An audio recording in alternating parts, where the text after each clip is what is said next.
महाराज धीराज नित आपसे मांगते आए हैं और मांगते ही रहेंगे।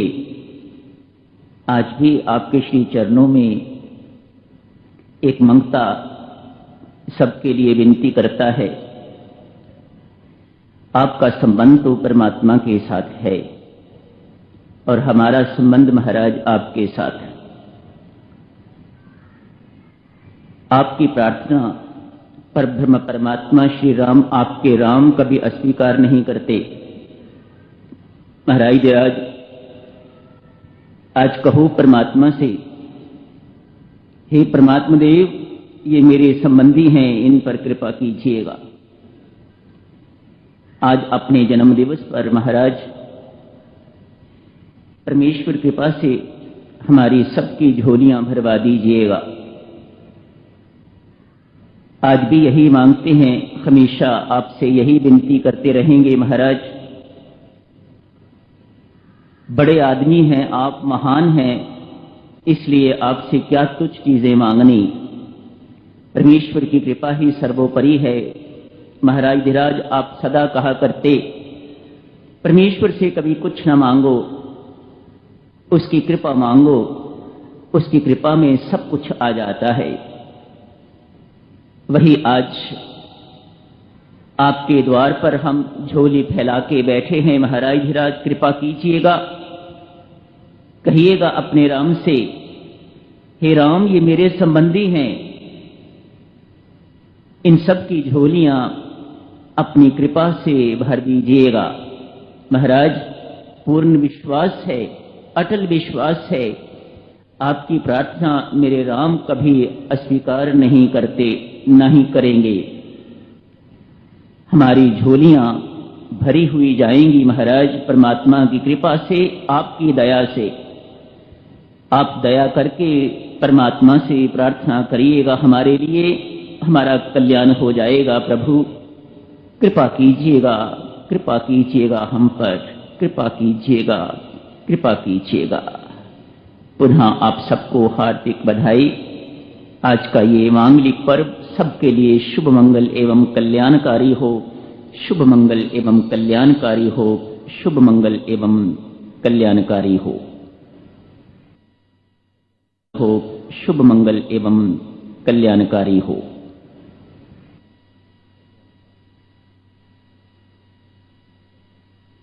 सुमित्रा की सीख पर कैसा निर्णय उन्होंने लिया। मैं जिंदगी भर 14 वर्ष, जितने वर्ष मैं वहां रहूंगा, मैं सोऊंगा नहीं। पहली रात थी, मैं सोए नहीं। रथ को इधर उधर मोड़ के तो आगे बढ़ रहे हैं। प्रभु राम निषाद अपने मित्र से मिलते हैं। नीच जाति का है। भक्तजनों कई स्थानों पर भगवान राम को आदिवासियों का राम कहा जाता है। उनके वनगमन का मुख्य कारण भी यही कहा जाता है। स्वामी जी महाराज भी इसी मत के हैं, वे भी इसी को प्रोत्साहन देते हैं। राम का वनगमन केवल रावण को मारने के लिए नहीं था, शूर्पणखा को विकृत करने का उनका बिल्कुल ये सिलसिला नहीं था, ये उद्देश्य बिल्कुल नहीं। सुग्रीव से मित्रता करना, जो पिछड़े हुए लोग हैं उनको अपना बनाना और उनमें सुधार लाना, ये स्वामी जी महाराज को भी लगता है और अनेक संतों महात्माओं को लगता है कि ये महाराज का परम उद्देश्य था कि ये जाके करना है। इसीलिए 14 वर्ष का वनवास जो है वह उन्हें बिताना पड़ा। आप देखें, जिसे संसार दीनहीन समझता है वह राम का मित्र। वे संसार की दृष्टि के अनुसार नहीं चलते। लगता है यही स्वभाव अभी भी उनका बना हुआ है, यही स्वभाव आदिकाल से होगा। जिसका संसार तिरस्कार करता है और वह समझता है कि मैं संसार का नहीं हूं, संसार मेरा नहीं है, भगवान उसे अपनाते हैं, वह भगवान का हो जाता है। ये राम का स्वभाव है। आदिवासियों के राम, एक कई स्थानों पर इस प्रकार से उन्हें कहा जाता है।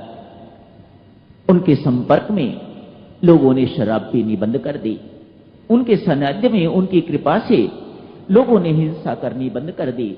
उनके जीवन ही बदल गए, उनके स्वभाव ही बदल गए। ऐसा राम का प्रताप था, ऐसी उनकी कृपा थी, ऐसा उनका सानिध्य था।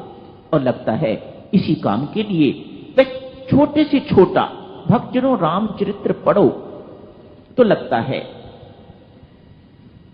भगवान राम का चरित्र बड़ा विचित्र। औरों में और कोई बातें, अनेक बातें होती हैं। राम कहते हैं धनवान वह नहीं जो दूसरों को गरीब बना के तो धनवान बने, ना, धनवान वह है जिसके पास गरीब आके भी अपने आप को धनवान मानने लग जाए। प्रज्ञावान विद्वान वह है, वह नहीं जो दूसरों को मूर्ख सिद्ध कर दे, ना, जिसके पास मूर्ख भी आके अपने आप को विद्वान समझने लग जाए वह विद्वान है। ऐसे हैं प्रभु राम। लक्ष्मण ने एकदा कहा, भगवान ये आपके वानर जो हैं ये आए हुए हैं, आपकी सेना, महाराज इन्हें उठना बैठना तो थोड़ा सिखाओ। लक्ष्मण को ये बातें अच्छी नहीं लगती। प्रभु का कहीं भी कोई तिरस्कार, कोई अपमान इस प्रकार का करता है तो लक्ष्मण उनका विरोध करता है। ये लक्ष्मण का स्वभाव है। एक पेड़ के नीचे भगवान विश्राम कर रहे हैं, लक्ष्मण पास ही हैं। मानो सीता हरण हो चुका हुआ है, उस वक्त की बात है। इन वानरों की पूंछें जो हैं वह नीचे गिर रही हैं, भगवान के साथ टच भी कर रही होंगी। लक्ष्मण को अच्छा नहीं लग रहा। इनको मूढ़ों को सिखाओ तो बैठना उठना कैसे है। देखो आपके सिर पर पूंछें इनकी लग रही हैं, मुझे ये अच्छा नहीं लग रहा। भगवान मुस्कुरा के कहते हैं, लखन अरे ये क्यों नहीं देखता कि वह मेरे सिर के ऊपर छाया कर रहे हैं। भगवान राम किसी को दीनहीन रहने ही नहीं देते, ये प्रभु का स्वभाव है। मानो जो अपने आप को दीनहीन मानने वाला है, संसार जिसे दीनहीन मानता है, वह उसी को ऊपर उठाते हैं। जो साहूकार है उसे उठा के क्या करेंगे, जो दूसरे हैं उनको उठा के क्या करेंगे। केवट कहता है, महाराज विश्वामित्र को तारोगे तो क्या होगा, वशिष्ठ को तारोगे तो क्या होगा, दशरथ को आपने तार दिया तो क्या हुआ। इसमें कोई आपका बड़प्पन नहीं है महाराज, कोई मानेगा ही नहीं कि आपने कृपा करी है। हर कोई कहेगा भाई तपस्वी थे, यशस्वी थे, इतना उनका तप था, इतना उनका त्याग था, इतनी उनकी साधना थी, इतनी उन्होंने नाम की कमाई करी थी। मानो आपकी कृपा का कोई मूल्य नहीं है महाराज। मेरे जैसे को तारोगे तो प्रभु ये लोग कहेंगे, देखो ये निस्साधन है, इसकी ना कोई साधना है, इसकी ना कोई नाम की कमाई है, ना कोई इसकी तपश्चर्या है, ना कोई इसका त्याग है, ना ये पढ़ा लिखा है, मूढ़ है, सब चीज सब प्रकार से दीनहीन है। मुझे तारोगे महाराज तो आपकी कृपा की जय जयकार होगी, लोग आपकी कृपा को पहचानेंगे। निषाद राज को मिलते हैं भगवान, आगे चलते हैं। वाल्मीकि रामायण में केवट का जो प्रसिद्ध प्रसंग है वह नहीं है। निषाद राज नाव तैयार करवाते हैं, प्रभु पार चले जाते हैं। भरद्वाज आश्रम में जाते हैं, वहां भी बातचीत होती है। उसके बाद उनसे पूछते हैं, महाराज कहां रहे। वह बताते हैं उन्हें रास्ता यमुना पार करके उधर से उधर निकल के जाइएगा। महर्षि वाल्मीकि के आश्रम में पहुंचते हैं, चित्रकूट पहुंच गए हैं। चित्रकूट बड़ा महत्वशाली स्थान है। पर्णकुटी बनाते हैं लक्ष्मण जी महाराज, बड़ी सुंदर, बहुत सुंदर कुटिया बनाते हैं। मानो लक्ष्मण जी ने जैसे ये कहीं से विद्या सीख रखी हो। बहुत सुंदर कुटिया बनाते हैं और भगवान राम बड़ी भारी प्रशंसा करते हैं। एक कक्ष बनाया है राम के लिए, एक कक्ष बनाया है सीता के लिए। एक छोटा सा कमरा बनाया है, कुटिया बनाई है पर्णकुटी, जिसमें भोजन इत्यादि मां सीता बनाएंगी, अपने लिए कुछ नहीं बनाया। स्वयं तो सेवा करनी है, पहरा देना है, अपने लिए कुछ नहीं बनाया। भगवान इस सारी व्यवस्था को देख के अति प्रसन्न लक्ष्मण की भारी प्रशंसा करते हैं। लखन बहुत सुंदर काम किया है तूने, बहुत सुंदर कुटिया बनाई है।